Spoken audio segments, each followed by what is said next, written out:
Saudaraku jemaat Tuhan yang kekasih, bersama saya Pendeta Nono Robiarjo dari Kota Purwokerto, Banyumas, Kota Mendoan. Apa kabar jemaat GBS Purwokerto? Shalom, shalom. Saudaraku yang kekasih, aku berdoa semoga engkau baik-baik saja dan sehat-sehat saja dalam segala sesuatu, sama seperti jiwamu baik-baik saja. Shalom. Saudaraku yang dikasih Tuhan, dalam Mazmur 133 ayat yang pertama, nyanyian Ziarah Daud, sungguh alangkah baiknya dan indahnya apabila saudara-saudara diam bersama dengan rukun, living together in harmony. Sebab kesanalah Tuhan memerintahkan berkat, kehidupan untuk selama-lamanya. Berkat Tuhan itu diperintahkan ke dalam rumah tangga saudara yang taat kepada otoritas firman Tuhan. Saudaraku yang dikasih Tuhan, jika hari ini kita ingin mengharapkan satu keluarga yang berbahagia, yang mengalami sukacita, yang senang dalam setiap anggota keluarganya, baik itu pasangan suami istri, baik itu ayah, ibu, dan anak. Saudaraku, anggota keluarga itu mengalami sukacita di dalam Tuhan jika diam bersama dengan rukun, saudaraku. Living together in harmony. Bagian yang kedua, saudaraku yang dikasih Tuhan. Sebab kesanalah Tuhan memerintahkan berkat, kehidupan untuk selamanya. Berkat Tuhan itu diperintahkan untuk mendatangi keluarga saudara. Berkat Tuhan itu diperintahkan untuk masuk dalam rumah tangga saudara. Tentunya saudara yang percaya kepada Tuhan Yesus Kristus. Kita mengingat hukum yang pertama pernikahan adalah, hai istri, tunduklah kepada suamimu. Ketundukan istri mempunyai maksud untuk menolong suaminya dalam menegakkan otoritas ilahi yang diberikan oleh Tuhan kepadanya. Karena suami adalah kepala istri dalam segala sesuatu. Karena suami sebagai kepala rumah tangga, suami sebagai pemimpin, suami sebagai sumber, suami sebagai imam, suami sebagai nakoda bahtera rumah tangga saudara yang akan membawa seisi rumah saudara masuk dalam rencana Tuhan. Dan hukum yang kedua dalam pernikahan adalah, hai suami, kasihlah istrimu seperti dirimu sendiri, dengan tidak berlaku kasar terhadap istrimu, dengan hidup bijaksana dengan istrimu. Hormatilah istrimu sebagai teman pewaris dari kasih karunia yang Tuhan anugerahkan dalam hidupmu, supaya doamu tidak terhalang, supaya doamu langsung nyampe kepada Tuhan. Sebab apa yang menjadi penghalang antara engkau dan Allahmu adalah dosa-dosamu. Dosamu dan dosaku yang membuat penghalang doa kita itu sampai kepada Tuhan. Nah, bereskan dosa kita di hadapan Tuhan, bereskan masalah kita dengan pasangan kita, sehingga kita mengalami anugerah Tuhan itu terpancar dalam kehidupan kita, saudaraku yang dikasih Tuhan. Jika istri dengan sadar mau menundukkan diri terhadap suaminya, dan suami mau mengasihi istrinya dengan senang hati, maka kehidupan baru yang selanjutnya bisa menerapkan firman Tuhan untuk mendidik anak-anaknya dengan takut akan Tuhan. Hidup benar sesuai otoritas firman Tuhan, dan hidup benar di hadapan Tuhan. Tidak mungkin engkau bisa mendidik anakmu untuk datang kepada Tuhan, untuk takut akan Tuhan, jika engkau kehidupan pasangan suami istri tidak beres di hadapan Tuhan. Tidak mungkin anak-anakmu akan mengalami perjumpaan dengan Tuhan jika engkau sendiri tidak hidup di dalam Tuhan. Jangan pernah mengharapkan anak-anakmu menjadi anak-anak yang baik jika engkau tidak punya investasi waktu dan tenaga dan pikiran dan hidupmu untuk anak-anakmu. Saudaraku yang dikasih Tuhan, kita masuk dalam hukum yang ketiga dalam pernikahan. Hai anak-anak, taatilah orang tuamu di dalam Tuhan, karena haruslah demikian. Ayat ini sering dipakai secara tidak bertanggung jawab oleh orang tua untuk menghakimi anak-anaknya supaya tidak membantah perintahnya. Kebanyakan 90% dari orang tua yang ingin perkataannya didengar oleh anaknya, dia memakai ayat ini dengan dalil, ini firman Tuhan, hai anak-anak, taatilah orang tuamu.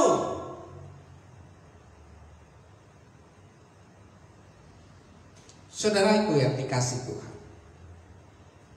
bukankah ini yang sering terjadi dalam kehidupan rumah tangga Kristen?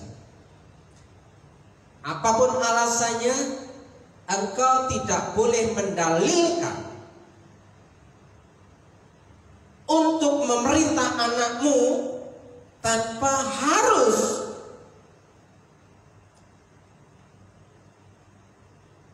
engkau mengalaminya. Itu tidak mungkin. Ketika engkau berani menghidupi firman Tuhan, engkau punya hak untuk mengatakan, hai anak-anak, taatilah orang tuamu di dalam Tuhan.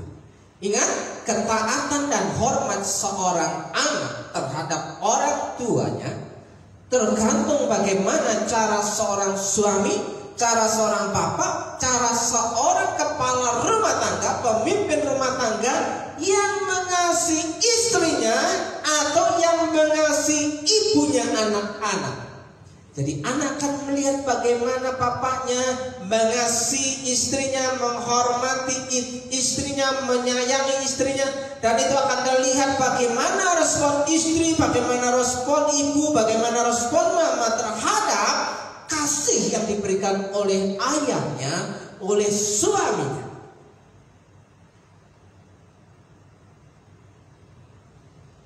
Bagaimana cara seorang suami, bapak, kepala rumah tangga yang mengasihi istri, ibu mereka dengan kasih yang tulus dan murni, dan seorang istri atau ibu yang hormat dan menundukkan diri terhadap suaminya.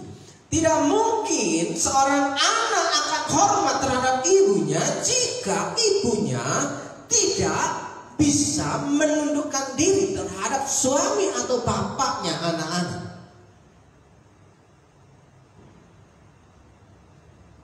Kolose 3:20, hai anak-anak, taatilah orang tuamu dalam segala hal. Di dalam Efesus 6:1, hai anak-anak, taatilah orang tuamu di dalam Tuhan. Karena haruslah demikian. Haruslah demikian yang seperti apa?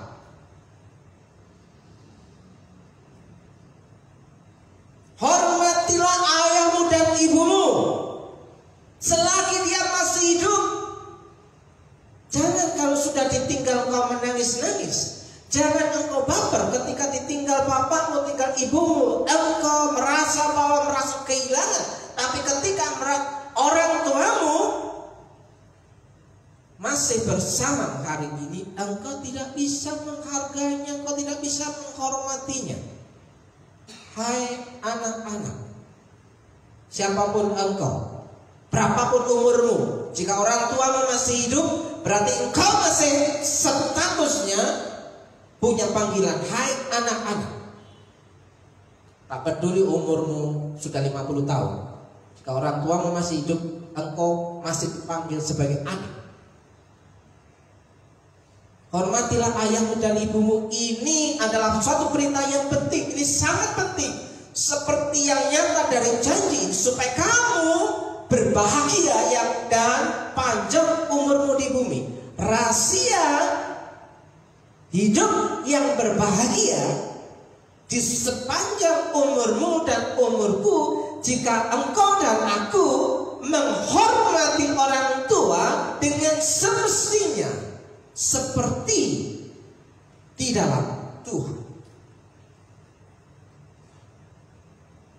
Demikian jugalah kamu, hai orang muda, hai anak-anak, tunduklah kepada orang-orang yang tua, orang-orang yang lebih tua, orang-orang yang engkau tuakan, yang anggap tua.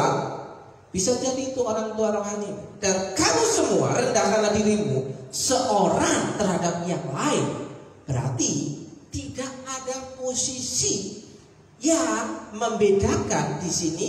Karena rendahkanlah dirimu seorang terhadap yang lain. Seorang anak merendahkan diri terhadap orang tuanya, orang tua merendahkan diri juga terhadap anak-anaknya.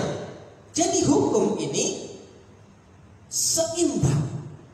Jangan menuntut anakmu untuk merendahkan diri terhadap dirimu, hai sebagai orang tua, dan jangan engkau orang tua menganggap bahwa anakmu tidak bisa kau hargai, engkau tidak bisa merendahkan diri di hadapan anak-anakmu. Rendahkanlah dirimu seorang terhadap yang lain. 1 Petrus 5 ayat 5. Sebab Allah menentang orang yang congkak, Allah menentang orang yang sombong, Allah yang menentang orang yang tinggi hati, tetapi mengasihi orang yang rendah hati. Jika anak rendah hati, orang tua juga rendah hati, kasih Tuhan mengalir dalam keluarga itu. Maukah saudara, engkau hari ini menyadari kenapa keluargaku dan keluargamu seolah-olah hari ini tidak mengalami yang namanya ketenangan, kedamaian, karena belum hidup rukun. Karena kesanalah berkat Tuhan itu diperintahkan ke dalam rumah tangga, ya hidup rukun, living together in harmony, hidup di dalam keharmonisan. Harmoni artinya seimbang, harmoni artinya rukun, harmoni itu artinya bisa seia sekata, bukan saling menjatuhkan. Saudaraku yang dikasih Tuhan, hai anak-anak, siapapun engkau, baik engkau yang masih kecil maupun yang sudah tua, selagi orang tuamu masih ada, turutlah pimpinan dan menundukkan diri kepada orang tuamu yang memimpinmu ke dalam kebenaran firman Tuhan. Ingat, orang tua yang memimpinmu di dalam Tuhan, bukan yang dianggap baik saja. Baik belum tentu benar, tapi yang benar sudah pasti baik.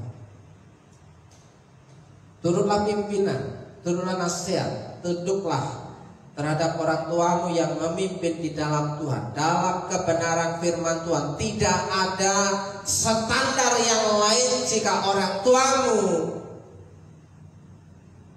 memiliki hikmat dari kebenaran firman Tuhan, mau tidak mau engkau harus berkata ya. Anak-anak, taatilah orang tuamu karena Allah telah memberi mereka wewenang atas kamu. Orang tua punya wewenang atas kamu selagi kamu belum menikah. Tapi jika engkau sudah menikah, hai anak-anak, engkau sudah mandiri secara otoritas. Pasanganmu, suamimu adalah otoritasnya, bukan berada di bawah otoritas orang tua. Sekali lagi, bahwa ketika anak-anak sebelum menikah di bawah wewenang otoritas orang tuanya. Tapi jika seorang anak sudah menikah, dia menjadi sebuah keluarga yang baru, yang punya otoritas adalah suaminya. Taatilah orang tua, karena Allah telah memberi mereka wewenang atas kamu. Hormatilah ibu bapakmu. Dari 10 hukum Allah, inilah yang pertama yang diakhiri dengan janji. Saudaraku, ini sangat luar biasa. Dari 10 perintah Allah kepada Musa, Hanya satu perintah ini yang diakhiri dengan janji, dan inilah janji itu. Janjinya adalah bahwa jika kamu menghormati ibu bapakmu, kamu akan panjang umur. Kenapa bisa seperti itu, saudaraku?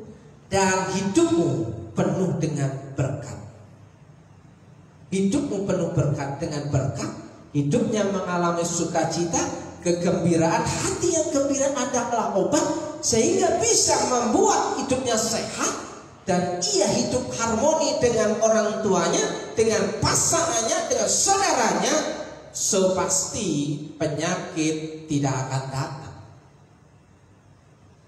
Saudaraku yang dikasihi Tuhan, bukankah setiap kali ketika ada orang ulang tahun dikasih ayat panjang umurnya? Umur panjang tidak menjamin bahagia kalau tidak diberkati oleh Tuhan. Untuk bisa diberkati oleh Tuhan, kita melihat bagaimana janji Tuhan dalam perintah Tuhan ini. Ketika kita menghormati ibu bapak kita, kita dapatkan berkat umur panjang, hidup yang penuh dengan berkat. Saudaraku, bocah-bocah sing dadi kewajiban anggonmu dadi kagungane Sang Kristus ya kuwi padha mbangun turuta marang wong tuamu. Mengkono kuwi sing bener. Tresno marang bapak lan ibumu. Wow, rupanya taat kepada orang tuanya itu punya rasa sebagai sebuah cinta, sebuah kasih. Nah, saudara, bagaimana seorang anak, dengarkan baik-baik hai orang tua, bagaimana seorang anak yang bisa mengasihi orang tuanya, ibu bapaknya, kalau dia tidak bisa, tidak pernah mendapatkan kasih ibu bapaknya, mungkinkah dia bisa mengasihi orang tuanya? Jika engkau tidak mengasihi anak-anak, mungkinkah anak-anakmu mengasihimu? Tresno marang bapak lan ibumu kuwi pepakon sing pokok sing dikanteni prejanji, supaya kowe padha slamet. Nah, selamat di bumi dan di surga, saudaraku. Diberkati di bumi dan di surga. Upahmu bukan hanya besar di surga, tapi juga besar di bumi. Itu harapan kita semua, saudara. Kalau kita hanya ingin mendapatkan upah yang besar di surga, lebih baik kita mikrot. Lebih baik hari ini kita rapture. Lebih baik hari ini kita pulang ke rumah Bapa. Kenapa? Karena hanya satu yang dia mengerti, upahmu besar di surga. Tapi saya lebih memilih, kalau boleh Tuhan, upahmu besar di surga dan di bumi. Artinya hidupku selamat di surga dan di bumi. Hidupku diberkati di surga dan di bumi, supaya kowe padha slamet lan lestari pemanggonmu ana ing jagat iki. Lestari, slamet ana ing jagat iki artinya masih di dunia ini. Hidupmu penuh dengan berkat, menggenapi janji Tuhan bahwa engkau akan diberkati dan menjadi berkat bagi banyak orang. Engkau diberkati bukan hanya engkau nikmati sendiri, tapi juga engkau harus menceritakan dan berbagi dengan orang lain. Saudaraku yang dikasihi Tuhan, Amsal 6 ayat 20, hai anakku, peliharalah perintah ayahmu dan janganlah menyia-nyiakan ajaran ibumu.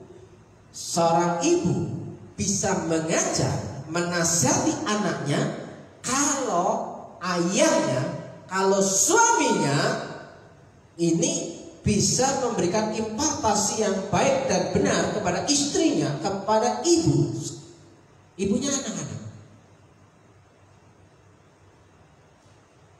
Karena otoritas tetap ada di tangan suami, ada di tangan kepala rumah tangga. Peliharalah perintah ayahmu dan janganlah menyia-nyiakan ajaran ibumu. Hai anak-anak, taatilah orang tuamu dalam segala hal. Dalam segala hal. Dalam segala hal ya dalam segala hal. Tapi kalau engkau disuruh menyangkali Tuhan, apakah itu termasuk dalam segala hal? Ya enggak. Wong di dalam Tuhan. Karena itulah yang indah di dalam Tuhan. Keluaran 20 ayat 12, hukum ini mencakup semua tindakan baik, dukungan material. Nah, saudara, kita harus mulai berpikir bagaimana seorang anak bisa mengasihi, menghormati orang tuanya dan tunduk kepada orang tuanya. Jangan lupa bahwa orang tua kena dalil hukum bahwa dia harus mendidik anak-anaknya. Mendidik itu bukan hanya ngomong doang. Dalam Keluaran 20 ayat 12, itu semua tindakan baik, termasuk dukungan material. Dukungan material itu apa? Ya mencukupi kehidupan anak-anak supaya anak-anak itu merasa bahwa dia punya orang tua, punya bapak yang baik, punya ibu yang baik. Jangan kasih kendor untuk bisa kelaparan, kurang makan. Dukungan material, hormat dan ketaatan kepada orang tua itu juga berlaku bagi seorang anak kepada orang tuanya. Hai anak-anak, jika melihat orang tuamu tidak bisa makan dengan kenyang, apakah engkau masih bisa menikmati makanan yang ada di piringmu? Jika orang tuamu kesusahan sampai harus berpuasa dalam hal makan, apakah engkau masih bisa makan di sana, makan di sini? Inilah dukungan material terhadap orang tua. Selain hormat dan taat kepada orang tua, perintah ini mencegah kata-kata kasar dan tindakan yang mencederakan. Ya, jangan sampai ada umpatan, kamu sudah kulahirkan, sudah kurawat, sudah kubesarkan, sudah kukasih makan. Ujung-ujungnya tidak tahu balas budi. Ini orang tua yang kepahitan, saudaraku. Ya, orang tua yang kepahitan. Kenapa? Karena dia menuntut, mengungkit-ungkit jasa baiknya kepada anaknya. Ingat orang tua, bahwa kamu pun punya hal yang sama, bahwa kamu dulu juga seperti itu terhadap orang tuamu, ibu bapakmu. Ketika kau mengungkit anakmu, menuntut anakmu, membangkitkan amarah anakmu, sebenarnya punya potensi bahwa hidupmu harus juga bertanggung jawab terhadap orang tua. Apa yang sudah kita lakukan terhadap orang tua?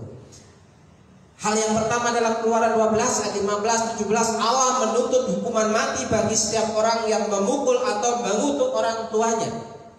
Ini hukum Taurat, saudaraku, bahwa orang yang mengutuki ayah ibunya, ibu bapaknya, menurut hukum Taurat di sini dikatakan harus dihukum mati.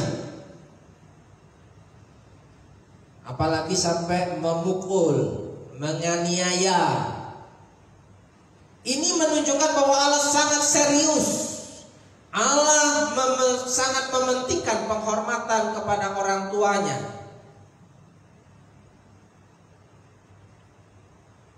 Ini baru berbicara tentang anak untuk menghormati orang tuanya. Dan yang kedua, terkait dengan hukum ini ialah tugas orang tua untuk mengasihi anak-anak. Jangan lupa, kalau hukum ini mengena dengan kehidupan anak, jangan lupa hukum ini juga mengena dengan orang tua. Tugas orang tua untuk mengasihi anak-anak mereka dan membina mereka untuk takut akan Allah. Bukankah itu tabur tua? Jika engkau tidak bisa mendidik, mengajar anak-anakmu, maka anak-anak yang tercipta itu adalah anak-anak hasil pola asuh. Jangan salahkan anakmu jika anak-anakmu seperti itu. Salahkan dirimu sendiri. Pasti ada yang bilang, susah Pak, susah Mas. Ketika anak dinasihati, anak selalu membantah. Sudah terlambat. Ketika masih kecil engkau kemana? Ketika anak sudah besar, engkau baru menasihati, sudah telat. Karena anak punya pendirian masing-masing. Karena anak punya jalan hidup masing-masing. Dia sudah punya nalar. Dia sudah punya kehendak bebas. Dia sudah punya free will. Jika engkau menanamkan didikan ajaran Tuhan itu dalam kehidupan awal anakmu 0 sampai 5 tahun dalam kehidupannya, maka itu akan teringat seumur hidup. Tapi jika engkau baru mendidik pada usia SD dan SMP, mereka sudah belajar dari teman-temannya, saudara, dan mengajarkan jalan-jalan Tuhan kepada mereka, kepada anak-anak kita. Saudaraku yang dikasih Tuhan, perlakukan orang tuamu dengan semestinya. Hai anak-anak, perlakuan orang tuamu dengan semestinya. Hai anak-anak, perlakuan baikmu terhadap orang tuamu itu yang akan mendatangkan berkat dalam hidupmu. Diberkati di sepanjang hidupmu, diberkati di sepanjang umurmu, karena doa ayah ibumu menyertaimu di sepanjang hidupmu.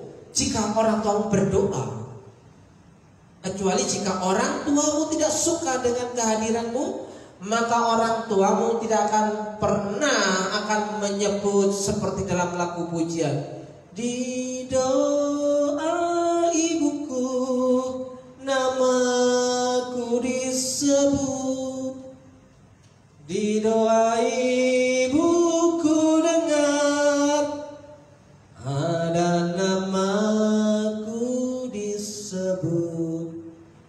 Jika orang tuamu mengasihimu, mereka pasti akan mendoakanmu, dan sebagai balasan engkau membalas kasih orang tuamu. Engkau menghormati orang tuamu. Perlakuan baikmu terhadap orang tuamu itu yang akan mendapatkan berkat di sepanjang hidupmu. Diberkati hidupmu, diberkati masa depanmu, diberkati pekerjaanmu, diberkati rumah tanggamu. Hai anak-anak, jika engkau memperlakukan orang tuamu dengan baik, maka engkau akan berbahagia dan diberkati di sepanjang umurmu. Oleh sebab itu, jangan engkau sia-siakan orang tuamu selagi mereka masih hidup bersama. Ingat, pada suatu waktu kita semua akan menunggu giliran akan ditinggalkan orang tua kita masing-masing. Entah ibu kita kah, entah bapak kita kah, kita akan ditinggalkan satu persatu, dan kita hidup bersama pasangan kita dengan anak-anak kita. Dan begitu selanjutnya dunia berputar dengan siklusnya. Selagi orang tua masih hidup bersamamu, kasihilah, hormatilah, sayangilah, senangkanlah. Semoga orang tuamu merasa senang dan bahagia ketika engkau mengasihi orang tuamu. Dan hukum yang keempat, dan kamu bapak-bapak, janganlah bangkitkan amarah di dalam hati anakmu, tetapi didiklah mereka di dalam ajaran dan nasihat Tuhan. Nah, giliran kalau yang tadi, hai anak-anak, taatilah orang tuamu. Orang tua bertepuk tangan, tuh dengar firman Tuhan. Kata Pak Pendeta bilang, hai anak-anak, firman Tuhan bilang, hai anak-anak, dengar, hormatilah dan taatlah kepada orang tuamu. Sekarang giliran anak-anak. Tuh Pak, tuh Mah, dengerin bunyi hukum yang keempat dalam pernikahan. Apa bunyinya? Dan kamu bapak-bapak, janganlah bangkitkan amarah di dalam hati anak-anakmu. Apakah ini suatu bentuk balas dendam Anda? melakukan kehidupan yang harmoni, hidup bersama dalam harmoni itu saling merendahkan dan melakukan kebenaran firman Tuhan dalam kehidupan dengan semestinya di dalam Tuhan, dalam rumah tangga Kristen. Jangan bangkitkan amarah di dalam hati anak-anakmu. Ayat ini sering dipakai anak sebagai senjata untuk mempersalahkan orang tuanya. Seolah-olah orang tua tidak boleh membuat anak marah. Tuh, gak boleh marah sama anak. Tapi lupa ayat di atasnya, hai anak-anak, taatilah orang tuamu, ibu bapakmu di dalam Tuhan. Bukankah ini hukum yang saling kena-mengena, tidak bisa saling menunjuk? Kalau kita hidup dengan semestinya sesuai kebenaran firman Tuhan, keluarga kita akan menjadi keluarga yang beres, keluarga yang bahagia, keluarga yang diberkati Tuhan, karena hidupnya rukun, penuh dengan damai dan sukacita sekata dengan satu tujuan, masuk dalam rencana Tuhan. Ayat ini juga sering disalahartikan orang tua sebagai patokan, seolah-olah untuk mendidik anak tidak perlu menggunakan hukuman fisik. Aku tidak pernah marah dengan anakku. Aku tidak pernah memukul anakku. Apakah benar demikian? Firman Tuhan mengajarkan bahwa engkau tidak boleh marah dengan anak-anakmu. Engkau tidak boleh memukul anakmu.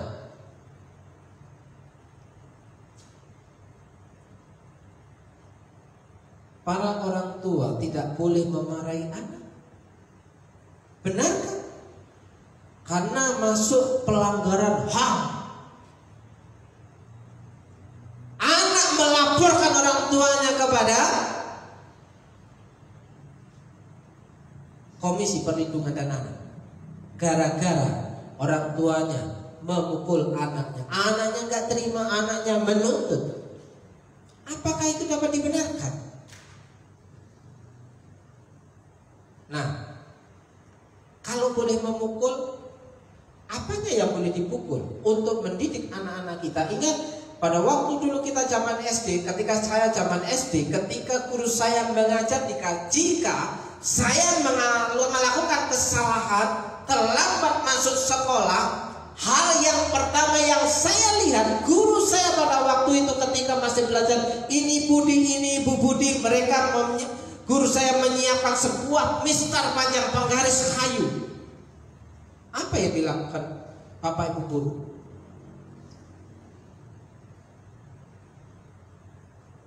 Ulurkan tanganmu. Ulurkan tanganmu. Cetak. Saudaraku, itu jauh dari nyawa.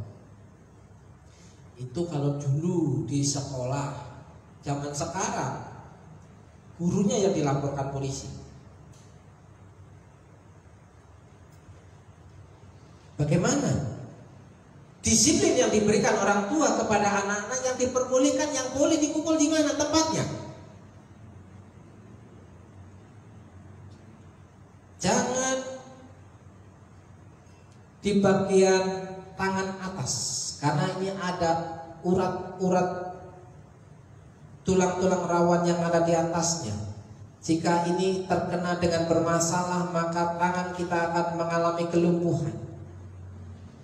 Boleh adalah di telapak tangan yang kuat. Ini boleh dipukul, ya, karena ini jauh dari bahaya. Tapi kalau begini, itu sangat mungkin bisa mengalami patah tulang. Dan bagian mana lagi? Bagian pantat. Saudaraku, saya punya papa dulu ketika saya masih kecil, ketika papa marah, dia sudah menyediakan rotan.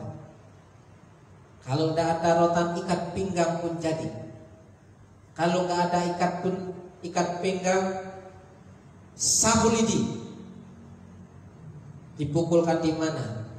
Yang jauh dari nyawa dan jauh dari bahaya. Yang terasa rasa sakit disiplin itu, tapi aman, dipantat. Sakit tapi tidak berbahaya, terngiang-ngiang rasa sakitnya. Para orang tua tidak boleh memarahi anak, ya enggak. Inilah cara menjinakkan anak tanpa harus menyakiti. Hai bapak-bapak, janganlah sakiti hati anakmu supaya jangan tawar hati. Jangan sampai anakmu balas dendam. Hai bapak-bapak, lah ibunya kemana? Itu juga hai bapak-bapak dan ibu, hai para orang tua. Otomatis ketika bapaknya nggak ada, yang punya otoritas di rumah adalah ibunya. Karena sistem otoritas itu berjenjang. Suami, istri, baru turun ke anak-anak. Jika suami nggak ada, istrinya yang akan bekerja. Jika suami istri ada, maka suara ayah, suara suami, suara bapak yang harus didengar. Harus satu kesepakatan untuk mendidik anak-anaknya. Janganlah sakiti hati anakmu. Jangan sampai anakmu sakit hati karena engkau salah dalam mendidik, menghajar anak-anak. Ingat, firman Tuhan berkata, barang siapa yang kukasih, yang kuhajar. Apakah itu jahat? Hajaran yang seperti apa? Amsal 13 ayat 24, siapa tidak menggunakan tongkat, benci kepada anak-anaknya. Jika orang tua tidak pernah marah terhadap anaknya, itu artinya sama dengan orang tua itu sudah menyerahkan tanggung jawabnya anaknya kepada anak itu sendiri. Itu sama dengan membenci anak. Engkau sudah cuci tangan seperti Pontius Pilatus, tidak mau menanggung dosa untuk tanggung jawab sebagai orang tua untuk mendidik anak-anak, karena engkau tidak bisa marah dengan anak-anak. Anakmu mau berbuat apapun, engkau diam saja. Anakmu mau marah, engkau pun juga diam saja. Anakmu mau pulang malam. Kalau laki-laki sih bisa dimaklumi, tapi kalau perempuan pulang malam dibiarin juga, pulang pagi dibiarin juga, gak pulang pun dibiarin. Bagaimana engkau kehilangan otoritasmu sebagai orang tua? Siapa tidak menggunakan tongkat benci kepada anaknya, tetapi siapa mengasihi anaknya, menghajar dia pada waktunya. Artinya antara kasih dan disiplin itu berjalan seimbang. Jangan kau terlalu mengasihi tanpa kau mendisiplin anakmu. Jangan engkau terlalu keras sehingga engkau tidak bisa mengasihi anakmu. Tapi biasanya yang terjadi adalah orang tua yang menghukum atau memukul anak dengan rasa jengkel, benci, penuh amarah, ya kan? Nanti ku hajar kamu. Diam dah. Ya ya. Diam dah. Dikukul. Bukankah itu kemarahan yang meluap-luap, itu jengkel yang meluap-luap, bukan mendidik toh? Bagaimana yang terjadi dengan saudara hari-hari ini? Jangan salahkan. Apa yang kau terima di hari tuamu, itulah yang kau tabur terhadap anakmu hari kemarin dan hari ini. Cara orang tua mendidik anak menentukan perkembangan diri anak. Anak akan terpola hidupnya dan melihat perlakuan orang tuanya. Tidak mungkin anak itu belajar dari tetangganya. Dari kecil kan hidup bersama. Kecuali anak angkat, anak tiri, baru bersamamu dengan engkau sesudah mereka besar. Jika salah mendidik anak, maka berpotensi mencetak seorang penjahat. Saya tidak mendapat kasih sayang dari bapak saya.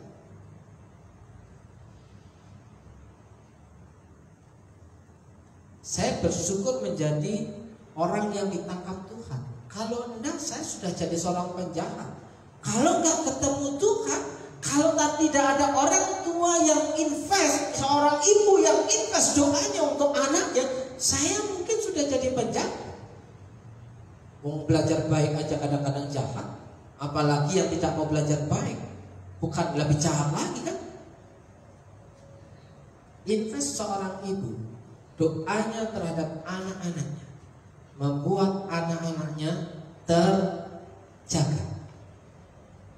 Jika dididik dengan baik dan benar, maka akan mencetak pemimpin masa depan. Pemimpin masa depan ditentukan dari keluarga. Jika engkau mengharapkan anak-anak punya masa depan, ya investasilah waktumu untuk anak-anakmu. Ingat, jangan marah jika perintahmu tidak dilakukan oleh anakmu. Sekali lagi, ingatlah, jangan marah jika perintahmu tidak dilakukan oleh anakmu. Itu mungkin cara bicaramu dan didikanmu yang tidak tepat.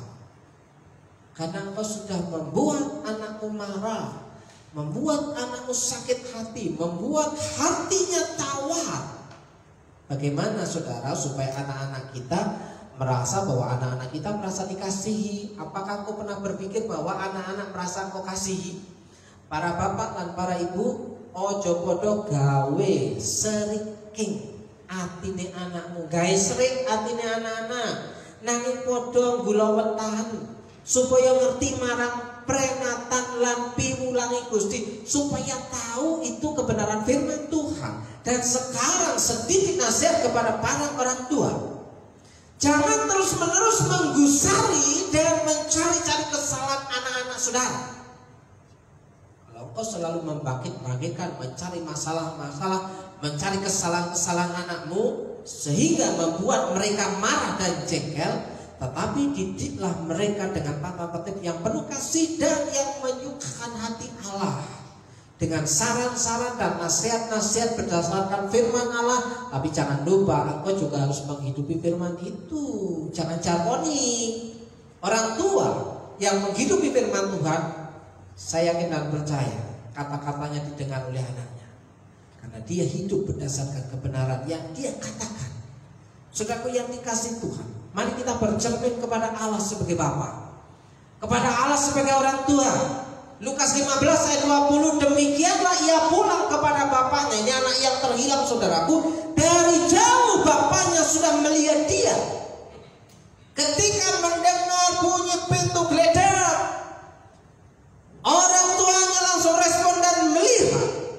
Dari jauh bapaknya sudah melihat dia, dan timbullah belas kasihan dalam hatinya. Ada respon terhadap kedatangan anaknya. Jadi jika anakmu pulang ke rumah, jangan engkau sia-siakan, jangan engkau abaikan. Bahkan di sini dikatakan ia lari mendapatkan anaknya. Untuk apa? Bapaknya lari mendapatkan anaknya yang baru pulang, yang baru menjual harta warisan itu. Dia habiskan dan dia pulang dengan tangan hampa. Tapi bapaknya lari mendapatkan anaknya dan memeluk serta menciumnya. Hai bapak-bapak, apakah engkau suka memeluk anakmu dan mencium anakmu? Kalau engkau tidak suka memeluk dan mencium anakmu, saya pastikan engkau juga tidak suka mencium dan memeluk istrimu. Karena kebiasaan itu akan menular dalam hidupmu. Seperti engkau mengasihi istrimu, seperti engkau mengasihi istrimu, juga demikian juga engkau akan mengasihi anak-anakmu. Peluklah anakmu, ciumlah anakmu. Sudah besar anakku. Emangnya kalau anak sudah besar gak bisa dicium daripada dicium orang lain? Dia belajar dari pelukan orang lain. Bahaya, bahaya, saudaraku. Nah, bapak yang seperti ini yang diharapkan anak-anak. Aku pulang. Orang tuanya langsung bukakan pintu. Cepat mandi. Mama sudah siapkan makan.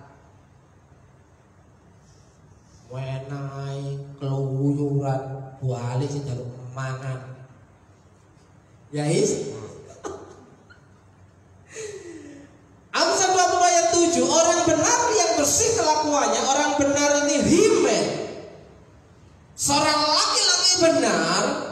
bersih kelakuannya, jujur, berbahagialah keturunannya. Jika ingin anakmu berbahagia dan diberkati hidupnya, jadilah orang tua yang benar di hadapan Tuhan.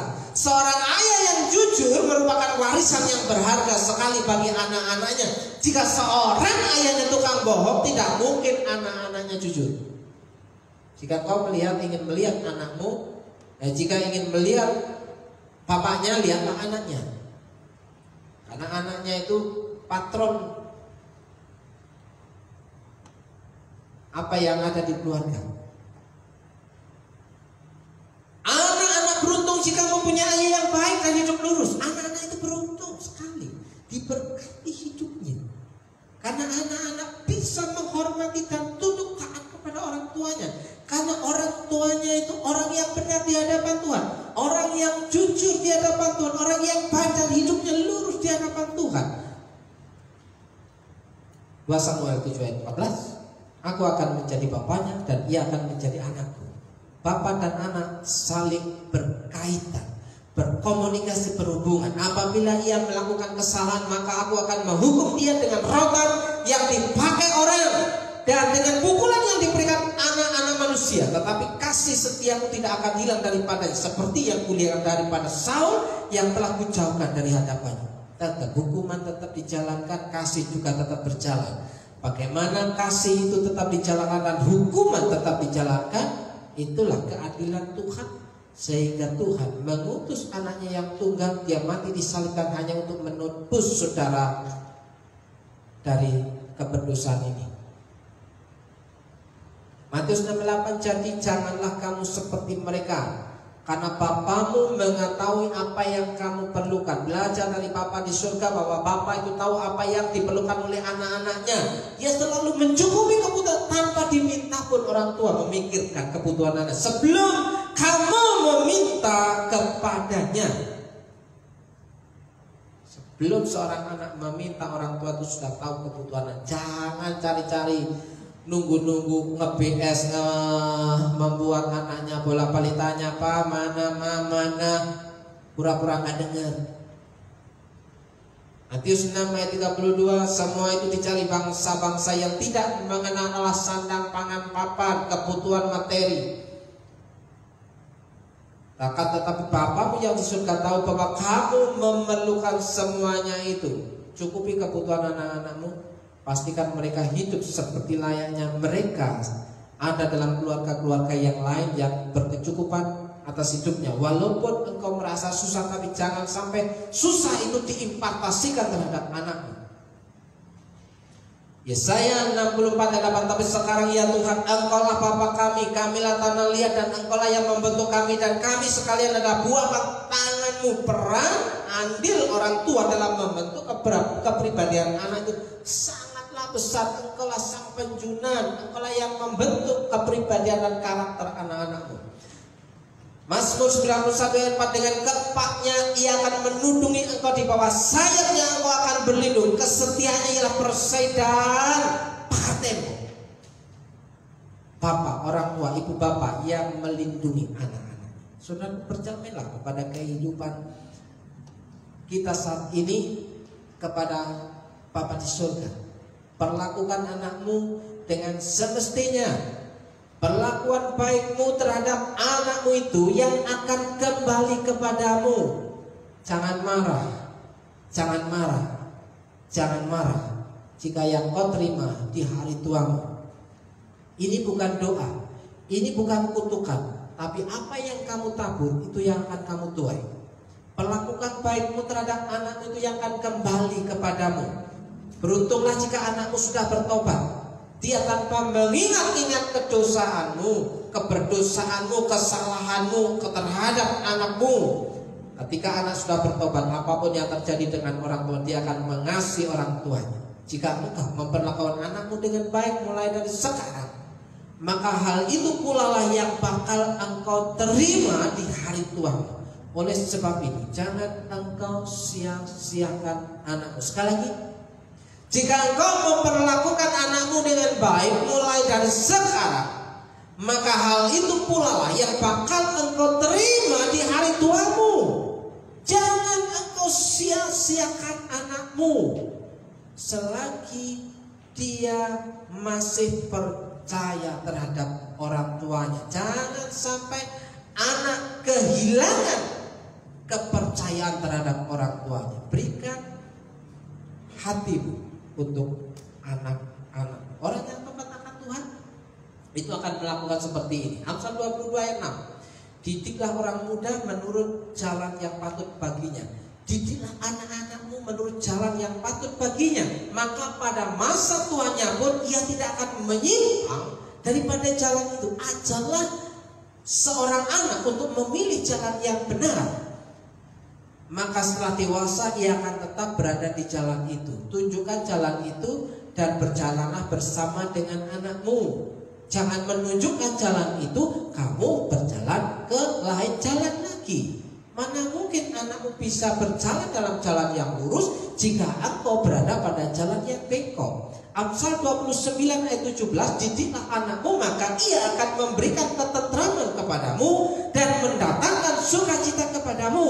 Didiklah anakmu maka ia akan memberikan ketenangan pikiran dan kebahagiaan kepadamu. Di hari tuamu pikiranmu akan tenang, akan senang, sukacita karena melihat anak-anakmu berada di jalan yang lurus dan benar sesuai dengan yang kau ajarkan, seperti firman Tuhan katakan. Living together in harmony, dan sebagaimana kamu kehendaki supaya orang berbuat kepadamu, perbuatlah juga demikian kepada mereka. Hai anak-anak, taatilah kedua orang tua. Hai bapak-bapak, hai orang tua, hai ibu bapak, kasihilah anak-anakmu. Hiduplah bersama dalam harmoni, hiduplah bersama dalam kerukunan, hiduplah bersama dalam damai. Apa yang Anda tabur hari ini, maka hal itu pula lah yang akan Anda tuai di hari esok. Semoga Tuhan memberkati dan memelihara hidup saudara. Semoga Tuhan baik hati dan murah hati kepada saudara. Semoga Tuhan mengasihi engkau dan memberi kamu damai sejahtera. Dalam berkat nama Yesus, saya mau berdoa untuk saudara dimanapun saudara berada. Apapun yang menjadi pergumulan saudara, yang hari ini engkau sedang bergumul dengan keluargamu, engkau yang bergumul dengan anakmu, engkau yang bergumul dengan orang tuamu, engkau yang bergumul dengan papamu, engkau bergumul dengan ibumu. Jika engkau mau datang kepada Tuhan, maka hidup keluargamu akan menjadi keluarga yang rukun, damai dan diberkati Tuhan. Kesanalah ke dalam rumah tanggamu, berkat itu akan diperintahkan mendatangi hidupmu. Dalam berkat nama Yesus, jadilah pulih keluargamu, diberkatilah hidupmu dan keluargamu. Dalam berkat nama Yesus, dipulihkan hubunganmu dengan orang tuamu, dipulihkan hubunganmu dengan anak-anakmu, sehingga hari tuamu engkau menikmati damai sejahtera Tuhan. Dalam berkat nama Yesus, berkat pemulihan itu terjadi dalam rumah tanggamu. Engkau yang hari ini bergumul dengan pekerjaanmu, dengan keuanganmu, dalam berkat nama Yesus diberkati pergumulanmu, diberkati pekerjaanmu. Engkau dapatkan jalan keluar untuk dapat membuat pekerjaanmu berhasil dan beruntung, oleh karena Tuhan berjalan bersamamu dalam setiap pekerjaanmu. Dalam berkat nama Yesus, pekerjaanmu dibuat Tuhan berhasil dan beruntung.